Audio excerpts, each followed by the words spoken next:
Everyone, as we begin, I'd like to invite us to recognize and consider that we're in the loving presence of God. So we do so in the name of the Father, the Son, and the Holy Spirit. Dear God, amidst this summer season and in the challenging times we have experienced, we take this opportunity to give you thanks. First, for our students, families, teachers, and coaches, and all within our community whose hopeful care, compassion, and support allow us to move forward positively. We pray for those who are suffering or struggling. In a special way, we pray for the families in our community who have experienced loss, especially the Lahith family as they mourn the recent passing of their son, Ryan, a member and brother of the class of 2019. Finally, we give you thanks for the gift of education and for the way in which we are called to continue our mission to love and serve and challenge our students to discover the great gifts that you, God, have already given them. We ask all this in the name of the Father, Son, and the Holy Spirit. Amen. Thank you, Mr. Durazo. I'd now like to turn things over to our head of school, Dr. Peter Folan. Good afternoon. Welcome to this call. I want to start by overall letting you know that Catholic Memorial is in a very strong position. We're thrilled that our Center for Integrated and Applied Learning is back on schedule, and we plan to have that open in mid-August, if not sooner. The new wing really looks fantastic, and we're really excited to welcome our students back into it. So we've been doing a great deal of thinking and work to get us prepared for this fall. This work started actually well before the school year even concluded. And it's something that's been important for us as we think about and plan for this upcoming year. As we get closer to the opening of the school, we're going to both meet the needs of our students and your sons and the health and wellness of students and our faculty. So those are some of the things that we're really considering. We've heard from a number of parents who say that CM should come back with every student 5 days a week. And we have some students who think that CM should stay virtual until there's a vaccine. So there's a true diversity of opinion on this in our own community and even in our own country. So we've been conducting our own research, engaging with many conversation partners, and we've been doing our own best thinking about this. And we really believe in the hybrid model that we will present today. We think it'll meet the needs and the goals for our community. So setting the table for our overall philosophy from the start required both a consistency of thought and evolution. Those are not really mutually exclusive approaches if done correctly.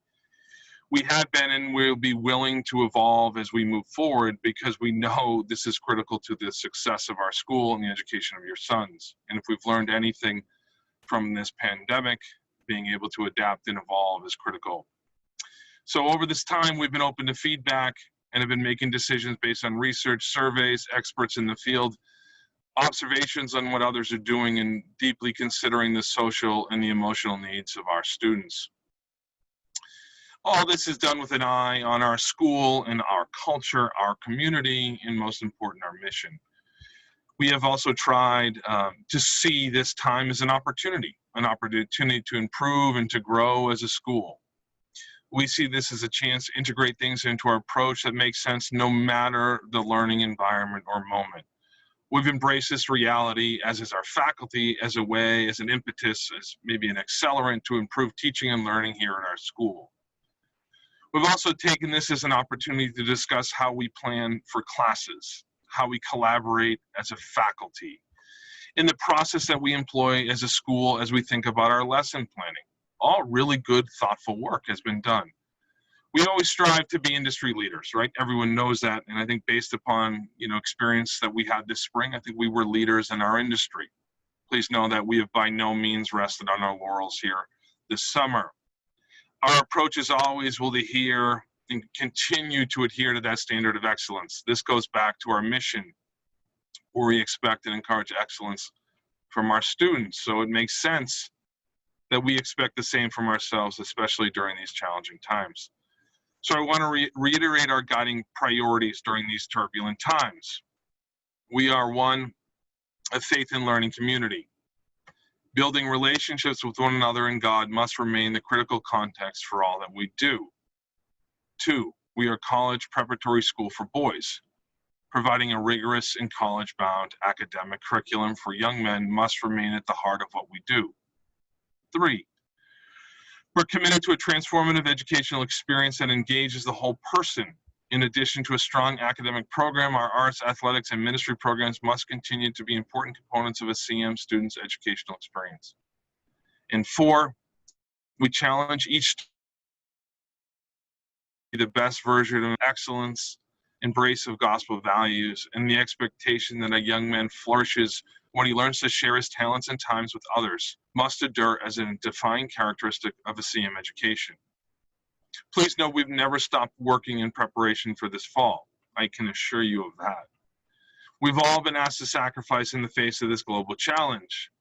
We have all remained patient and supported one another. I can assure you that there is no perfect solution. There's no universal one-size-fits-all. We've been working on many different plans nonstop. As much as I wish we could open like we did in the fall of 2019, it's just not going to be possible. We needed to choose a path. And I'm also confident that you'll see that what we've done, this not only after significant reflection and research and some consternation, that we have a great plan, great confidence in our team. The time we've spent, the minds that we have working on this, it's the right solution for our community at this time. Quite simply, our goal was to welcome back our students. We're going to do that in a hybrid model in the safest possible manner.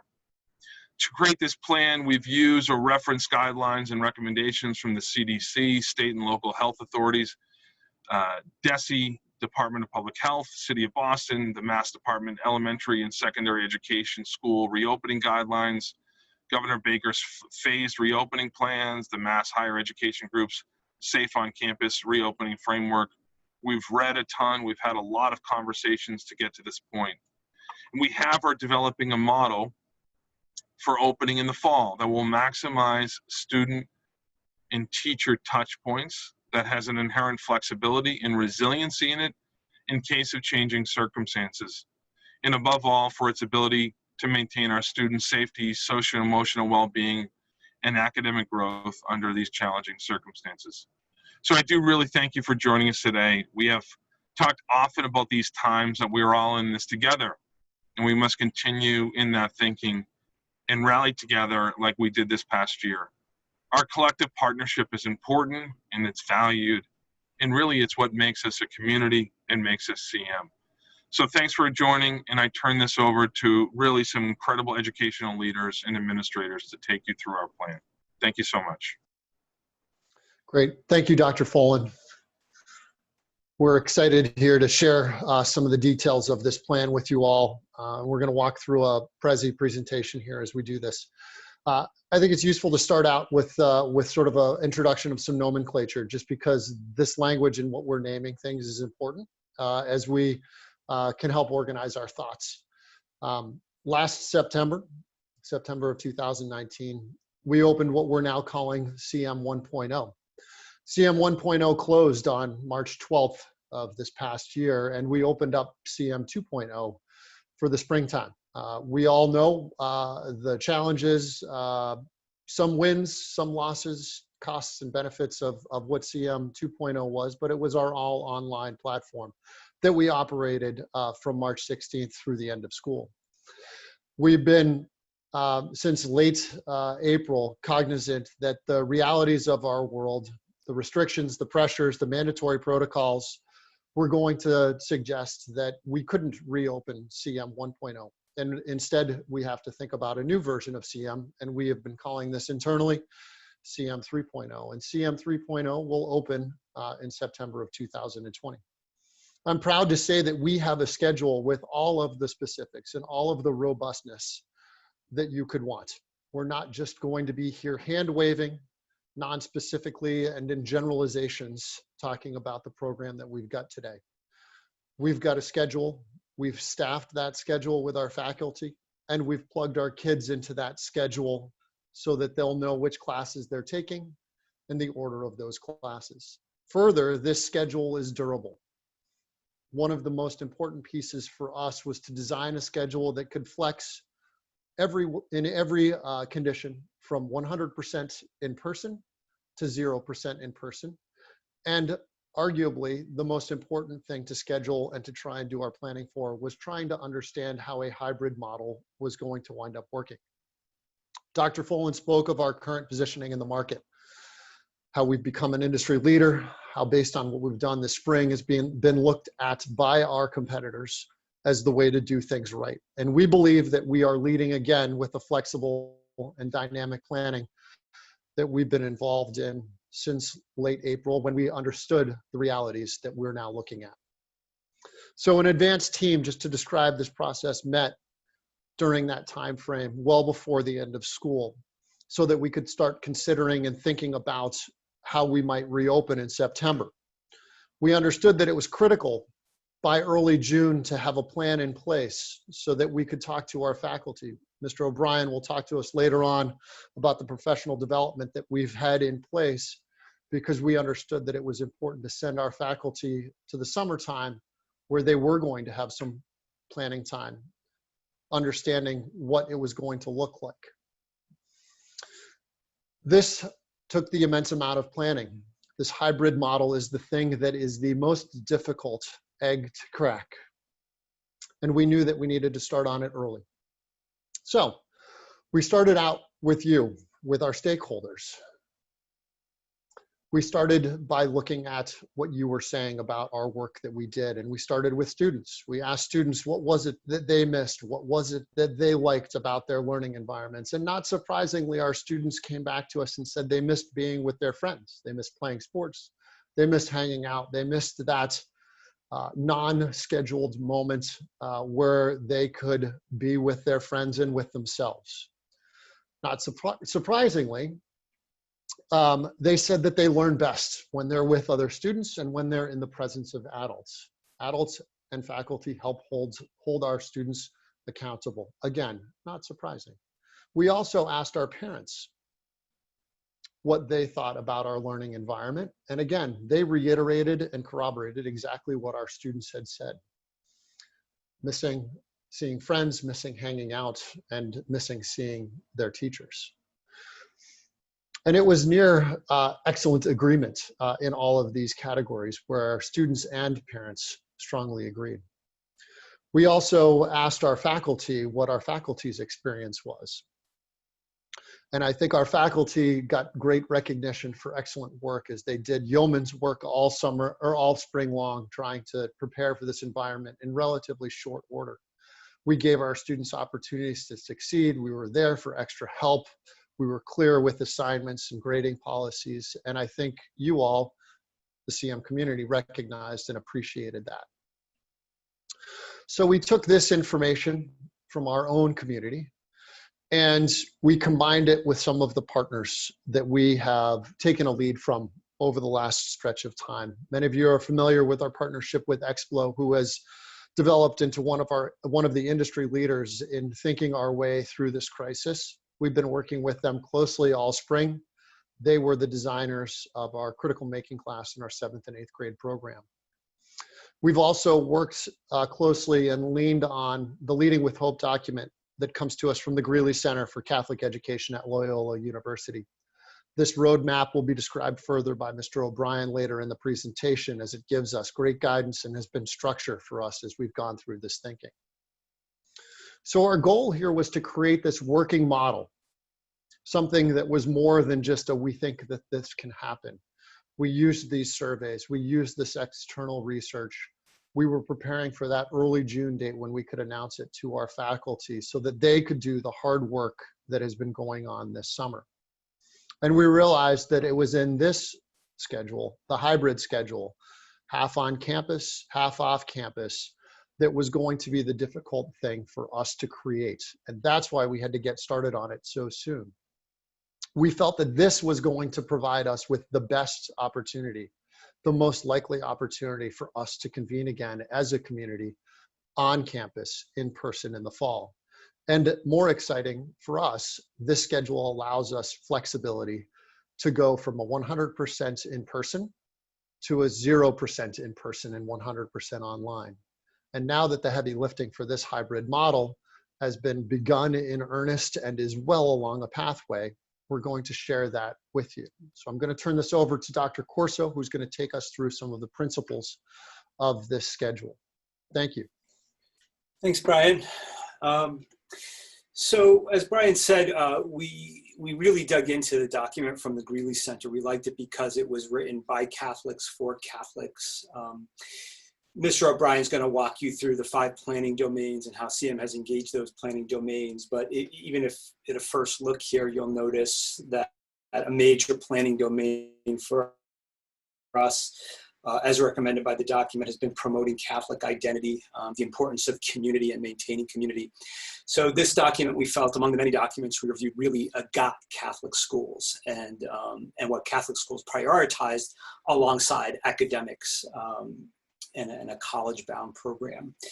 The document is based on common sense, right? I mean, if schools are going to reopen in the fall, they're going to open probably in one of 3 ways. Either everyone's going to come back face-to-face, or it's going to be remote, all online, or it's going to be a hybrid. And so as we began to reflect and think and discuss among those options, what was the most likely thing to happen this fall?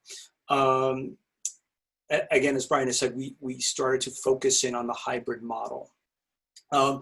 What the Greeley Center recommends is that if you're going to anticipate a hybrid model of education, you need to prioritize scheduling. The first thing you need to figure out is the schedule, and then you can move on to things like entrance protocols and other areas of concern. But job one is to figure out a schedule that will work. And so that's what we did. We set ourselves that task. In order to keep everyone safe, again, more common sense, you may have seen this in other research you've done to keep your family safe. There's basically 4 variables that you need to pay attention to: people, place, time, space. Who are you going to be around, and how many people are you going to be around? People. What's the space that you're going to be in? Is it an outside space or is it an inside space? How long are you going to be around those people in that space?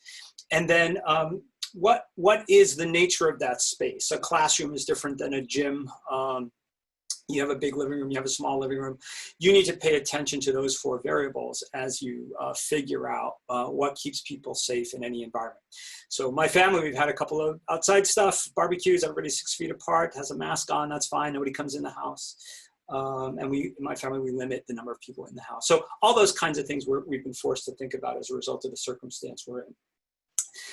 When we started to pay attention to those factors, we realized that if we were going to follow guidelines of keeping people 6 feet apart, the document says 3 feet apart, 3 to 6 feet apart, the state document, with masks. We started to pay attention to some of those documents. We realized we can get half of the students back at CM safely into the building. Not everybody safely with social distancing and masks, but half of all of the students. So with that in mind, we split the school in half, more or less by alphabet. And we realized we could use our school colors to name the school. So we named one group of kids the Red, CM Red, and the other school CM Silver.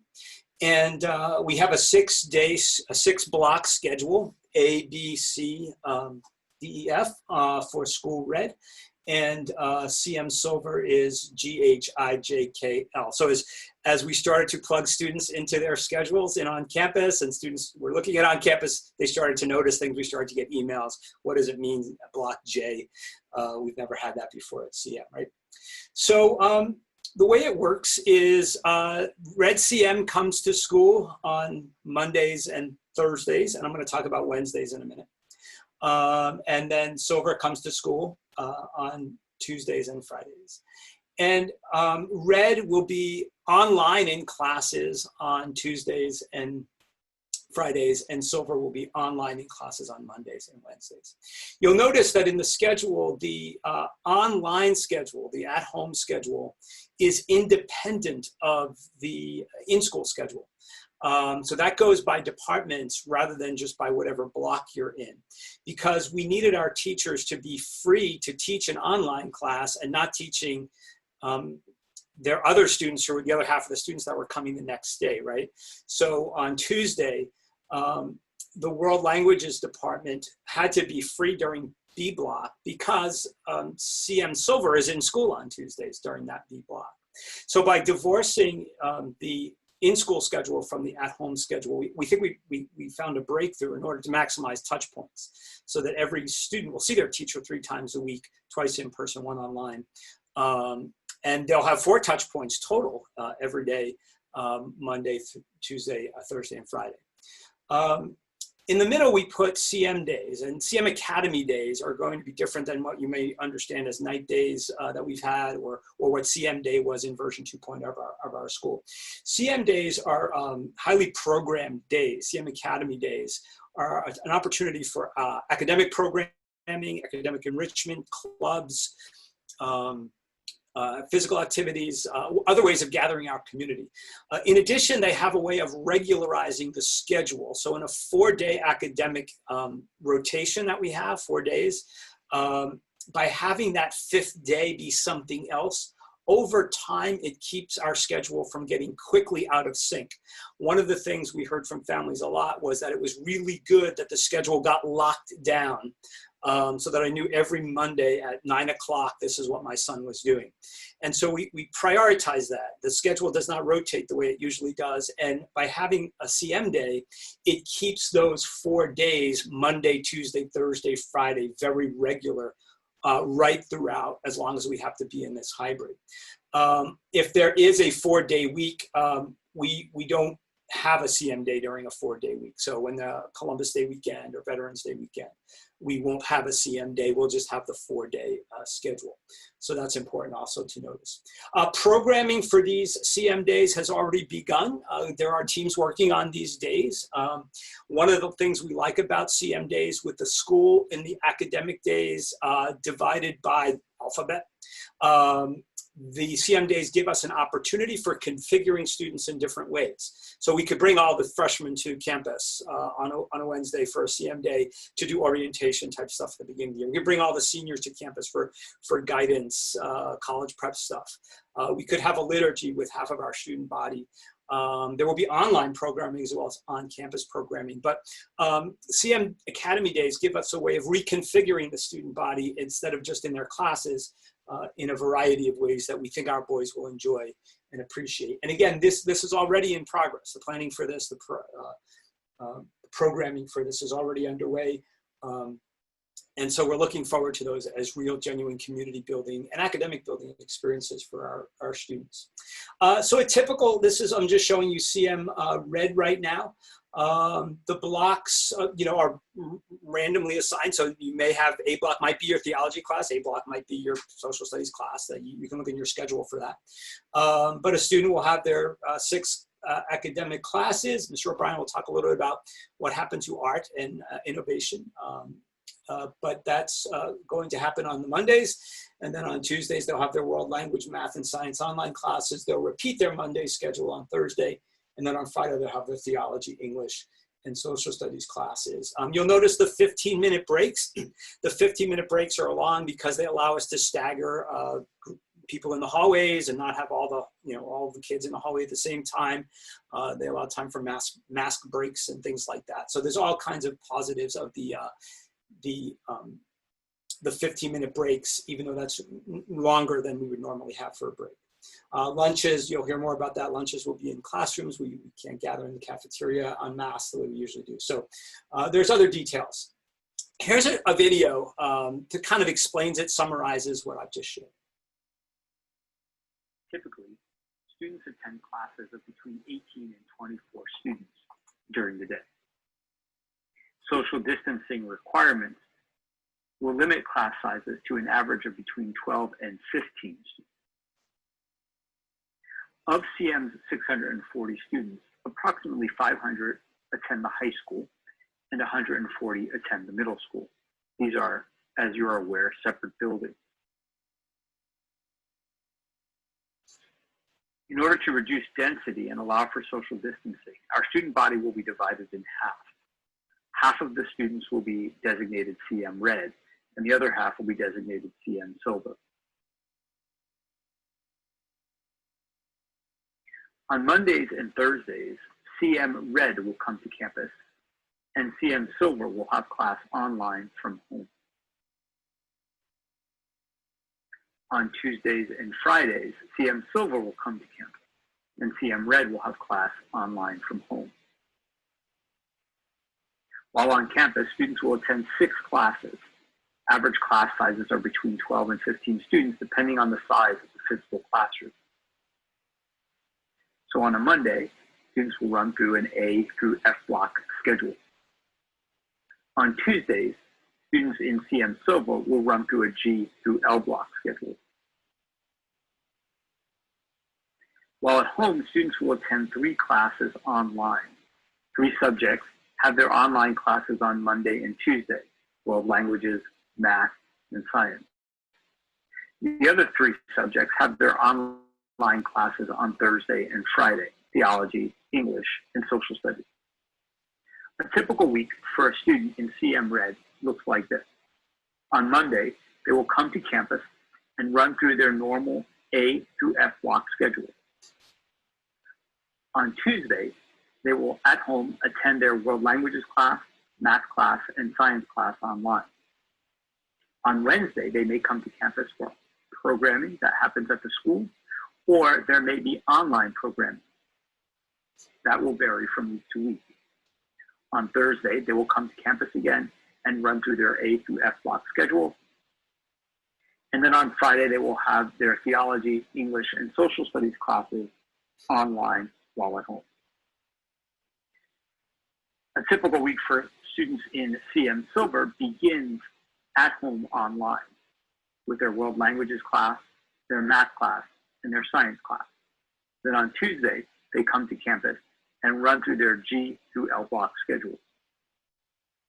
On Wednesday, they may come to campus for programming or be online at home for programming. There may be days where programming happens both online in the morning and then at campus in the afternoon. On Thursday, those students will attend their online classes in theology, English, and social studies, and their week will end on Friday when they come to campus and run through their G through L block schedule. In addition to the academic day, there will be after-school programming. Each on-campus day includes after-school programming in athletics, art, and academic clubs. These opportunities will be available for students to gather safely and interact. Every Wednesday is CM Academy Day. These days will be programmed with a variety of campus ministry, sports, club, and academic enrichment activities. Some of these activities will be on campus, and some will be online. CM Academy Days allow for other configurations of students than the ones available on Monday, Tuesday, Thursday, and Friday. For example, the entire senior class can come to campus for a day of service, a guest speaker, for guidance on the college application process, or other community building experiences. There may be liturgies or prayer services on Academy Days. Some students will be able to attend these assemblies or liturgies in person on campus with appropriate social distancing. Other students will be asked to tune into that liturgy or assembly online. CM's classrooms and the building will be sanitized and deep cleaned every evening. CM's hybrid schedule keeps everyone safe, maximizes touch points at the school between teachers and students and one another, prioritizes learning, and ensures community and relationships.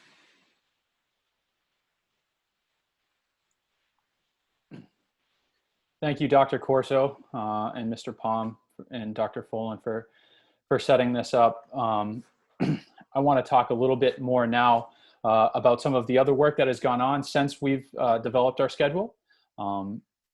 And I fully understand and fully realize that's a lot to take in. You just saw, a very new model and one that, will take some getting used to. I will let you know that we will have that video up on the website by early next week, as well as a recording of this presentation. And we will have, numerous other communications rolling out throughout August to make sure that everyone is prepared and ready and understanding what our what our schedule and what their boys' lives will look like for the next number of months. But once we built out the schedule, we realized, yes, that was the most important part, but it was just one part. And so we really dove back into the Leading with Hope document, and in particular, the framework that it set up for us in terms of making decisions and planning for the school year. One of the things that we did identify early on was one of the domains they recognized was technology support. We understood that this was made for all Catholic schools, from elementary and early kindergarten on through high school. And so we didn't see the need for that to be a standalone item, but rather to fall under the logistics and planning umbrella. What we did feel like, because of our community, and particularly with the experience that we had in the spring, with the amount of communication that we wanted to get through to our parents, we felt that external affairs was a needed framework for us to add to this, a needed bucket to add to this framework. And so once the schedule was formed, we went into the school year and we kind of CMized it and actualized the framework into a working structure of how we would go about decision making over the course of the next 4 months as we prepared to start school in September. So as you can see, the frameworks were built out and were given to a member of the leadership team to run. And within those buckets were working groups made up of faculty, of staff, student interest was taken into consideration, and as well as parents. We got input from all of those groups as we, worked in these committees. And from these committees, we developed subcommittees. This framework was designed so that we knew all of the decisions that needed to be made in order to safely bring our students back to campus. And as we've said from the very beginning, that was our priority: find a way to keep our students, our faculty, our staffs, and our families safe, but come together again to rebuild the community physically that we held on to virtually throughout the spring. And so this really becomes a funnel so that the work is being done at the lowest possible level, and it is worked through all the way on through Dr. Folan, myself, Joe McDonald, who is our CFO, and Mr. Palm, being kind of the final kind of anchor or guidepost, however you like to consider it. So once those working groups were defined, we then got to work on, okay, how are we going to bring the students back? We had the schedule, but that was just, again, another framework to bring students back. We needed to fill that schedule in with the type of curriculum that we've been known for, that we demand of ourselves and demand of our students. And so really the next work began to focus on our curriculum planning. And we knew how to teach in face-to-face. We learned over the spring how we might teach remotely. We learned from mistakes and through trial and error. What we hadn't learned is what we needed to do in a hybrid model. And that is why the push to develop and create the schedule was so important, so that we could give our faculty a framework with which to go into the summer to prepare to develop their curriculum. One of the things that we recognized early on is that teaching online and teaching in person are two very different things. And they take very intentional design in order to engage students authentically and to help get to the learning outcomes that they need. And so what we did was in June, we rolled this schedule out to our faculty.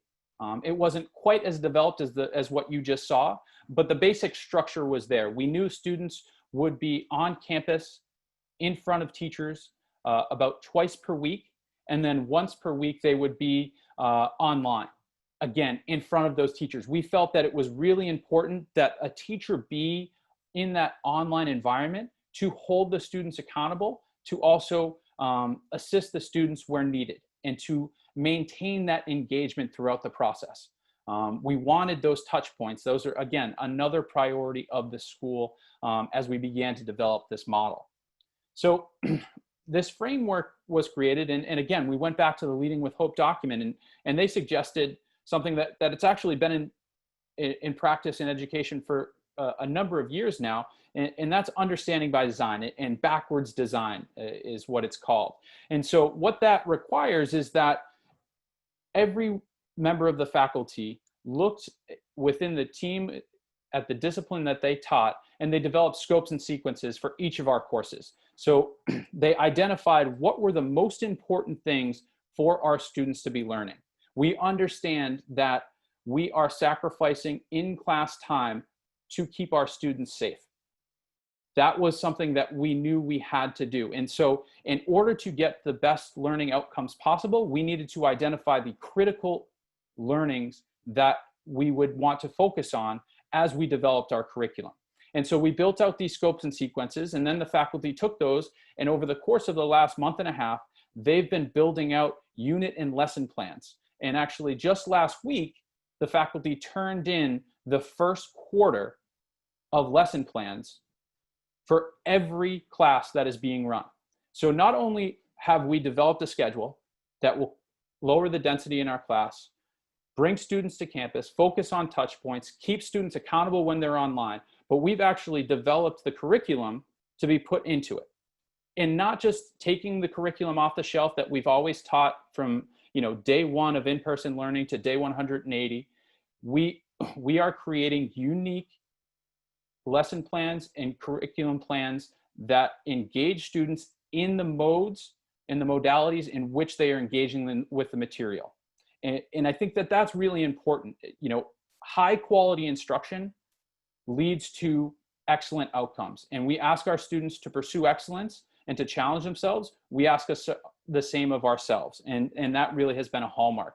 And we've wanted to support our faculty throughout this as well. And so one of the things that we did was we provided with them a rubric, which is right here in front of you. Well, a portion of it is right here in front of you, to guide the work that they've done. This rubric is been developed by our professional development team, and it's included the most relevant research on adolescent development, on online learning, and on blended learning.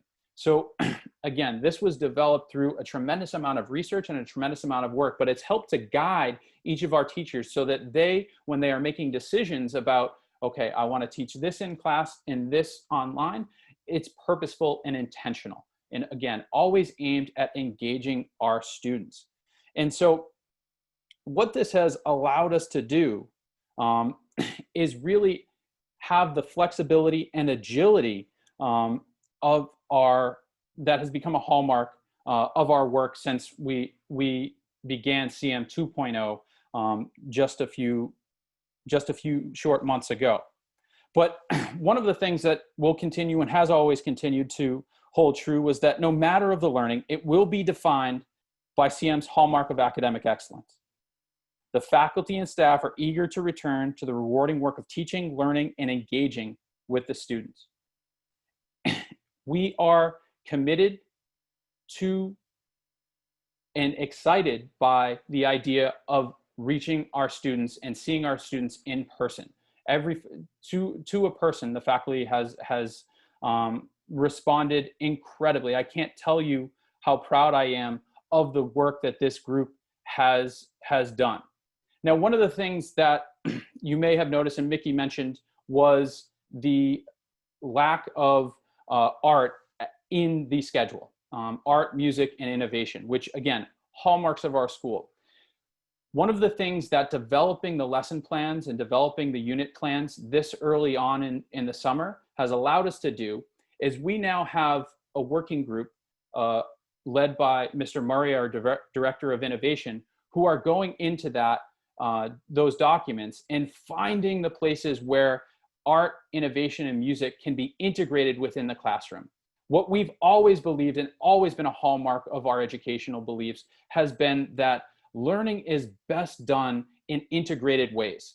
And we are now putting our money where our mouth is with art, music, and innovation. And we're incredibly excited for your students to engage in really new and innovative ways of approaching these subject matters within the context of of the other things that they are learning. We think that this brings a tremendous amount of opportunity, both for some of the core subjects that are still being carried forward, as well as with art, music, and innovation. So we're awfully excited about what that has in store for us. So one of the things that is also very clear to us is that that this schedule is different, that things are different.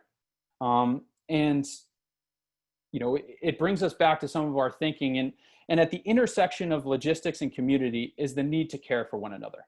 And I understand that this is different, and it can be difficult, particularly as Dr. Folan said, you are someone that might fall on the side of the fence that thinks that we should be back full time 5 days a week, or if you think we should be back remotely. You know, obviously your opinions are important to us, and we need that feedback. But we see this as the greatest opportunity for us to maintain the safety of our students, our families, our faculty and staff, while also meeting the developmental and social emotional needs of our students. So with this difficulty, again, we want to always remember that we are in this together, and that it is up to us, and the onus is on us as an entire community to care for one another, to watch out for one another, and to protect one another. And so we have, in addition to all of the logistics and planning work that we've done and curricular work that we've done, we've also done a tremendous amount of upgrades and improvements and thinking to our physical structure and campus plan as we think about bringing students back on. What you just saw right there, that graphic is a sign that is being put up at Catholic Memorial as we speak. We have increased the signage around campus to warn students and remind students not to gather in groups, to make sure they're wearing their masks, to wash their hands appropriately. So we've invested heavily in this, and this is something that's already been delivered to campus and is being put up and will be ready for the students as they enter school in September. Again, the schedule lowers the density of the classrooms, which, based on all the guidelines and all the research that we've done and have seen, helps to increase the safety of our students, our faculty, our staffs, and our families. And so again, that has been really important for us.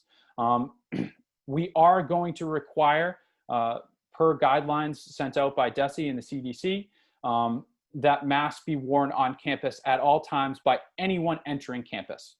That is going to be a requirement as we begin the school year. We understand the need for things like mask breaks for our students. And again, Mickey referenced that with the 15-minute breaks in between classes. We are working on and developing the planning to structure that in appropriate and safe ways. But students will be required to wear their CM masks, again, in the interest of safety for all involved. In addition to the masks, we will also and understand the need for good hygiene. Hand sanitization stations have been put in at school already. We are increasing that as we speak in preparation for September. We are also working hand washing breaks into the schedule, again, with those 15-minute breaks as well as the lunchtime. You know, walking around school, again, will be different. We will have particular walking paths set so that depending on the corridor you are in at school or the stairwell that you're walking on, you will be directed either up or down, north or south. Again, we think all of this is purposeful and in the and we understand that it is not the normal, and we all wish we could return to that, but this is all in the interest of the safety of our community, safety and security of our community. We're also rethinking our spaces. We're very fortunate, you know, the timing just worked out that the CIL will be opened in September and will provide us a variety of larger spaces to be working with for the students. But we're also thinking about outdoors and our athletic facilities and what those spaces can be done as we look to engage students in the classroom and out of the classroom for extracurricular activities, for enrichment activities, and for things on CM Academy days. And so all of those are being taken in consideration. And then the last piece is, and I've talked often about the partnership between family and school, and how important we believe at Catholic Memorial that is to the development of our young men. Never before has that partnership been so important as it will be in this academic school year. We are going to have very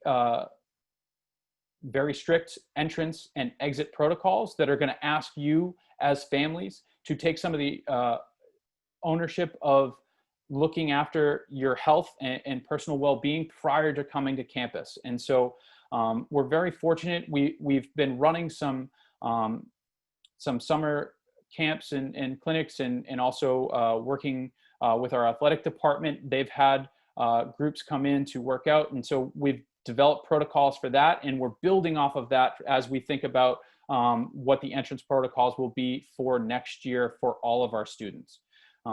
We are going to rely on you as families to be a part of that. And we're going to partner with you, obviously, and work through this. But it is important that you understand the role in which you play there in maintaining not only your safety, but the safety of all of our community members. And that's just a small snippet of what we have done to prepare for reopening in the fall. More will come out. We will be breaking out our logistics plan over the course of the coming weeks, so that everyone is prepared and ready to go for school opening in the fall. We ask that as we communicate out, that you be that you watch the videos that we send, you read through the documents. We will, again, try not to over communicate and be really specific with what we're sending you. Know that as we send you things, these are things that are really important, and they're all in the effort to orient you to our new protocols and our new guidelines. We will, again, as I've said before, we will begin school orientation on August 31st. All students will be coming back to campus at some point in that week. We will roll out that schedule in the coming weeks. We're just working through some of the logistics right now. In the near term, you will be receiving a communication from us early next week that will include a link to this video, as well as a link to a form, which will also be available on the website through our parent portal for any questions that you may have. Given the size and scope of the group today, we didn't want to take a live Q&A just because we didn't want to leave anyone's question unanswered while we were answering others. And so if you do have questions, if you do have concerns, please fill out that form, and the appropriate people will reach out to you to make sure that you are comfortable with the plan ahead. In addition, that communication will also include a transportation sign-up. We understand the need for transportation. We are working off of, again, the DESE and CDC guidelines to develop our transportation program. We will be running routes as we had in the past. The limitation, of course, will be on the number of riders, and that's going to depend on the number of signups that we get. And so if you are interested in transportation and your son taking the bus to school, that information will be provided in next week's communication. Beyond that, I just would be remiss if I didn't once again thank the incredible faculty and staff and leadership that we have here at Catholic Memorial. This has been a Herculean effort to get us to this point. I've been on a number of calls with other school districts and other schools as they presented their fall reopening plans. And I'm so immensely proud at what we've been able to produce for all of you as we begin to plan and we begin to think about what the school year actually looks like. Your sons, I'll echo Mr. Palm, your sons are scheduled in a hybrid model that can flex to a full-time on campus or full-time online. Your sons are scheduled, teachers are scheduled, and curriculum is built to begin as soon as school reopens. I cannot tell you how proud I am of the efforts and how immense the efforts have been on all 100+ members of our faculty, staff, and community who've gone into building all of this. And again, the priorities have remained the same throughout it. And we have been consistent about our desire to keep our students safe and provide the greatest learning opportunities for them possible. I thank all of you for taking the time today to join us. I look forward to our continued partnership as we look to the opening of school for the 2020-2021 school year. And I look forward to seeing all of you and seeing your boys on campus. I ask that we all remember to live Jesus in our hearts forever. Have a great summer and look forward to hearing from us soon. Thank you.